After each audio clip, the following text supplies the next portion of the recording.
السلام علیکم ورحمۃ اللہ وبرکاتہ۔ ناظرین کرام، آج ہم حضرت بہلول دانا رحمۃ اللہ علیہ کے خوبصورت واقعے کے ساتھ آپ کی خدمت میں حاضر ہیں۔ آپ سے گزارش ہے کہ آپ ہمارے چینل کو سبسکرائب کر دیجئے، بیل آئیکن کا بٹن دبا دیجئے تاکہ آپ کا اور ہمارا رابطہ جڑا رہ سکے اور ہمارا ہر نوٹیفیکیشن آپ تک پہنچتا رہے۔ خلیفہ ہارون الرشید کے دور میں بغداد میں ایک درویش رہتے تھے۔ ان درویش کا نام بہلول دانا تھا۔ بہلول دانا بیک وقت ایک فلاسفر اور ایک تارک الدنیا درویش تھے۔ ان کا کوئی گھر، کوئی ٹھکانہ نہیں تھا۔ وہ عموماً شہر میں ننگے پاؤں پھرتے تھے اور جس جگہ تھک جاتے وہیں ڈیرا ڈال لیتے تھے۔ بعض لوگوں نے انہیں مجذوب لکھا ہے کہ اللہ تعالیٰ کی تجلیات اور عشق میں مستغرق اور گم رہتے تھے اور اپنے ارد گرد کے ماحول سے بے خبر ہوتے تھے۔ بہت کم لوگوں کی طرف التفات کرتے تھے اور جب کبھی عوام الناس کی طرف منہ کرتے تو حکمت و دانائی کی بہت ہی عجیب و غریب باتیں کرتے، جس سے پتہ چلتا ہے کہ یہ اللہ کے بڑے کامل ولی تھے۔ ان کا اصل نام وہب بن عمر تھا۔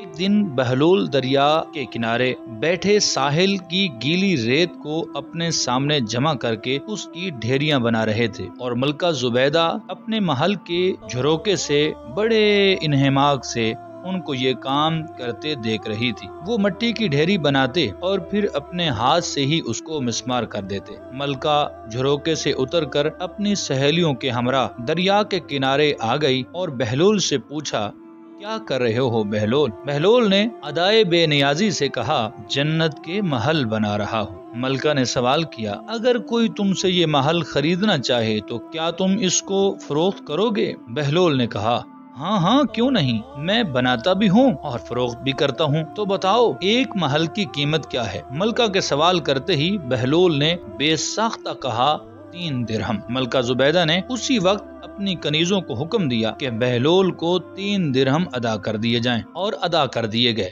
یہ تمام واقعہ ملکہ نے اپنے شوہر خلیفہ ہارون الرشید کو بتایا۔ خلیفہ نے اس واقعے کو مذاق میں ٹال دیا۔ رات کو جب ہارون الرشید سوئے تو انہوں نے خواب میں جنت کے مناظر دیکھے۔ آبشاریں، مرغزاریں اور پھل اور پھول وغیرہ دیکھنے کے علاوہ بڑے اونچے خوبصورت محلات بھی دیکھے۔ ایک سرخ یاقوت کے بنے ہوئے محل پر انہوں نے زبیدہ کا نام لکھا ہوا دیکھا۔ ہارون الرشید نے سوچا کہ میں دیکھوں تو صحیح، کیونکہ یہ میری بیوی کا گھر ہے۔ وہ محل میں داخل ہونے کے لیے جیسے ہی دروازے پر پہنچے تو ایک دربان نے انہیں روک لیا۔ ہارون الرشید کہنے لگے، اس پر تو میری بیوی کا نام لکھا ہوا ہے، اس لیے مجھے اندر جانا ہے۔ دربان نے کہا، نہیں سرکار، یہاں کا دستور الگ ہے، جس کا نام ہوتا ہے اسی کو اندر جانے کی اجازت ہوتی ہے، کسی اور کو اجازت نہیں ہوتی، لہٰذا آپ کو داخل ہونے کی اجازت نہیں ہے۔ جب دربان نے ہارون الرشید کو پیچھے ہٹا دیا تو ان کی آنکھ کھل گئی۔ بیدار ہونے پر فوراً خیال آیا کہ مجھے تو لگتا ہے بہلول کی دعا زبیدہ کے حق میں اللہ رب العزت کے ہاں قبول ہو گئی ہے، اور وہ ساری رات اسی افسوس میں کروٹیں بدلتے رہے۔ چنانچہ وہ شام کو بہلول کو تلاش کرتے ہوئے ادھر ادھر دیکھ رہے تھے کہ اچانک انہوں نے دیکھا کہ بہلول ایک جگہ بیٹھے اسی طرح مکان بنا رہے ہیں۔ ہارون الرشید نے السلام علیکم کہا۔ بہلول نے جواب دیا، وعلیکم السلام۔ ہارون الرشید نے پوچھا، کیا کر رہے ہو؟ بہلول نے کہا، جنت کے محل بنا رہا ہوں۔ ہارون الرشید نے پوچھا، بیچو گے؟ تو بہلول نے کہا، ہاں کیوں نہیں، میں بناتا بھی ہوں اور فروخت بھی کرتا ہوں۔ تو بتاؤ ایک محل کی کیا قیمت ہے؟ بہلول نے بے ساختہ کہا، تیری پوری سلطنت۔ ہارون الرشید نے کہا، اتنی قیمت تو میں نہیں دے سکتا، کل تو آپ 3 درہم کے بدلے دے رہے تھے اور آج پوری سلطنت مانگ رہے ہیں۔ بہلول دانا نے کہا، خلیفہ صاحب، کل بن دیکھے معاملہ تھا اور آج تم محل دیکھ کر آئے ہو۔ خلیفہ یہ سن کر گھٹنوں کے بل